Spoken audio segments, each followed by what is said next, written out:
और कौन काम बा तारा जौन काम हो तू हमरा से कही हो।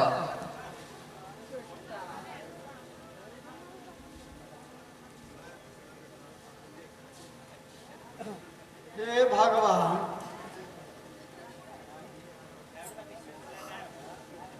हम तोहरे से ये विनती करतानी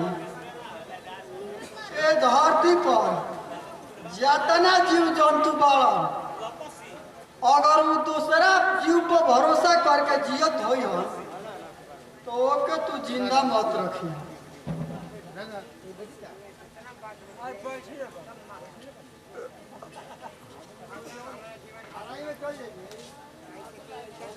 चाचा हम तोहरा खातिर मिठाई लाई बनी।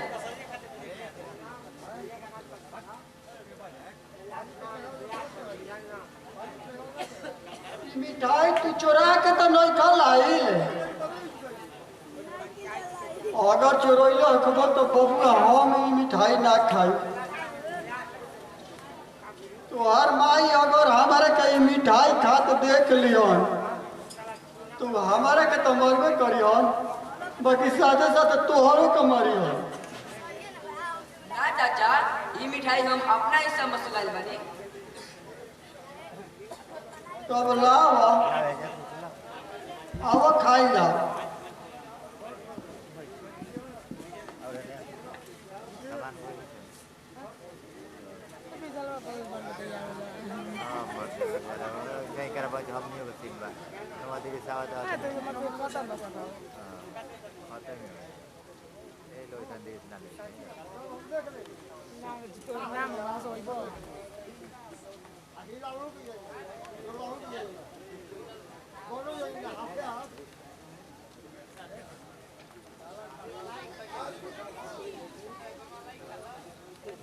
चंदन ए चंदन जब ले अंगूठी ना होखे तब से घी ना निकले।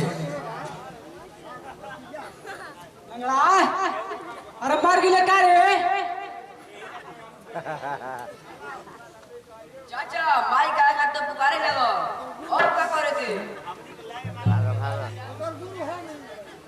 हाली से भाग जा महेश नहीं तो हमारा संगे संगे तू मरा लगे बबुआ। भाग जा जल्दी भाग जा। चाचा हम अपन बदनामी तोहरा पे ना लगाए हम ऐजे रहो नहीं तो माई तोहरा के मारे लगी। ना महेश तू भाग जा जल्दी है जैसे भाग जा। बड़ भाव जाई तो महतारी के बराबर होली बबुआ। हमारा का गुरु मारी होती हो तो हम आशीर्वाद समझ के स्वीकार करेंगे। तू जल्दी है जैसे भाग जा बाबू मोरे। ठीक बा चाचा जब तू कहो तो हम जाते हैं फिर हमरा के दोस्त मत दीगो।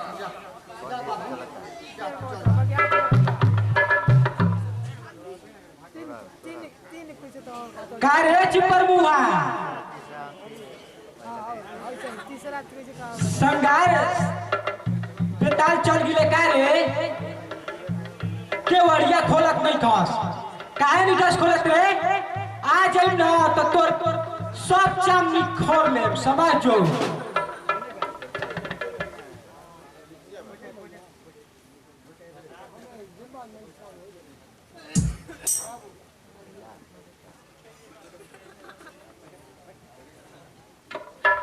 केवाड़ी तो खुले बा भौजी के किली लगावता।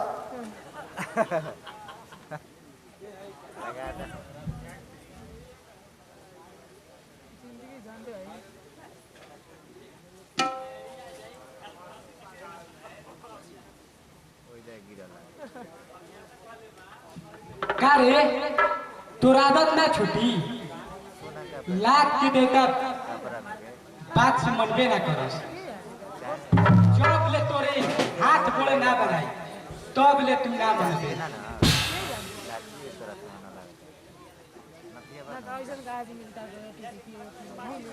अरे मिठाई कहाँ से चोरी आवे रे। मिठाई कहाँ से चोरी आवे बता कहाँ से ले जाए मिठाई। हेने आओ हेने आओ तोरा आदत छूटबे ना करी आ बैठ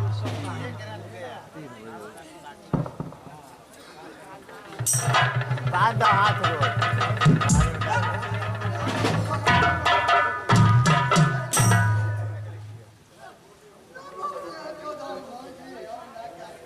आयो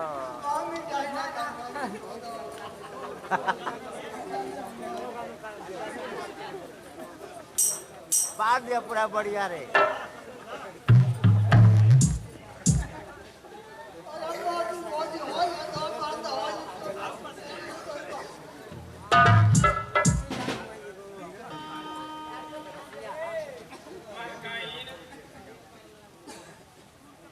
महकाइन चंदन के काहे खातिर पढ़ले बानी ई कौन गलती कैले बा ए लंगड़ा के हम मना करत करत हार गनी बाकी चोरी की आदत ही छोड़ते नहीं थे हई देख ला हई देखा था हई देखा हेने हेने हेने आवा देख एकरा मुंह में कहाँ से ये मिठाई खाता है कहाँ से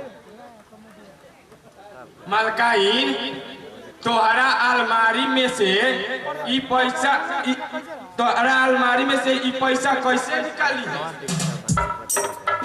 हम भोजपुरी में रहबे ना करते भागवत जे बढ़िया से चल नहीं के सकत उ चोरी कैसे कर सकेला चुप रह तू लंगड़ा के चपुलिसी ना लेबे तब के कर लेबे रे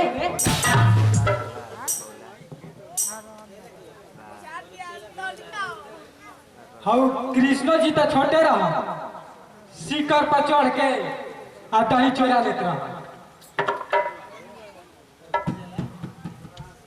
देख तोरा दुआरा से एक घर में नहीं के आवे के तू दुआरे पर आइए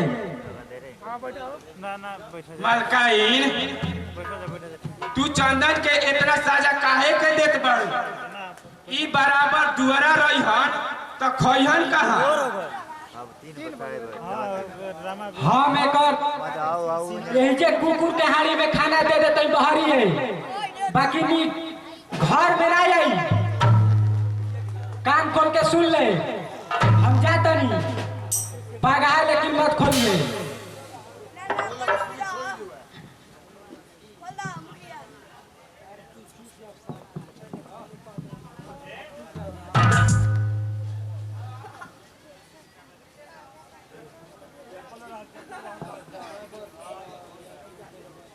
चंदन तू सच बताओ मिठाई कहाँ से लाई हो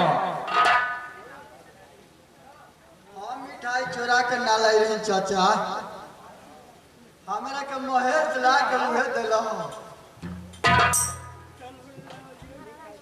महेश चोरा के लाई रहे इहे ना मालकाइन तोहरा पर खिसियात रही ना चाचा महेश चोरौले ना रहे वो अपना हिस्सा में से हमरा के बचा के रखले रहे तू तो जानबे करला हमरा कितना दुलार करोला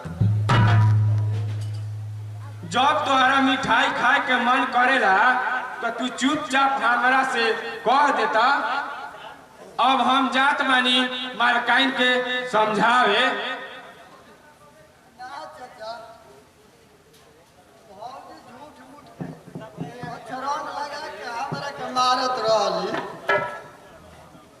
हम लंगड़ वाली न चाचा हम भाग ना सकी ना यही तो जब मारल तो हम अपन पीठ रोक दी न चाचा मालकाइन जब तोहरा के कोनो चोरी के रंग लगा के आ मारे लगली तो ऊ अपन अक्षरंग हमरा के दे दिया आ कह दिया मालकाइन से कि हम ना चाचा चोरा के दिला हवन ना चाचा ये में ना मोबाइल हम अपन अक्षरंग तोहरा पर ना लगाई चाचा अगला जन्म में कौन ऐसा हम चूक कैनी कि लंगर हम बन के अटुअल बन के जियता अब हीरोइन ही आएगा फिर ये जन्म हम ही पाप कर देम तो दूसरा जन्म में भगवान हमरा के ना करी हम चाचा। साले का करा ठीक बा, अब तू आराम कर। हम जात बानी, हमरा गोबर पाथे के बा। भाई गोबर पाथे? तू गोबर कहिया ले पाता तोरा चाचा? बोला अब गोबर पाथे नहीं खाना होत। मालकाइन कहेली कि हमरा भीरी इतना पैसा नहीं थे कि तू को नौकर के बैठा के हम ओकरा के पैसा दे। यही से तोहरा चलते हमरा गोबर पाथे के पड़ेला। ठीक बा, तब तू जा, नहीं तो भौजी तोहरो भोजन बंद कर दियो। बबुआ, मालकाइन हमरा के खाए ना दिहन तो कौनो बात नहीं खे। अगर तोहरा के भर पेट खाए दिहन, भर पेट खाए दिहन तो तोहरा खाती हम सालों भर भूखे रह सकिना। ए बात के हमरा कौनो डर नहीं खे। तो अब कौन बात के दुख बा चाचा? हमरा डर यही बात के बाकी जब हमें घर में गोबर ना पाथम तो वही दिन हमरा के मालकाइन घर से निकाल दिहन। जब हम एक घर से निकल जाई तो तोहार बड़ी दुर्गति हो जाई हो। तू अब आराम कर, हम अब जात बानी।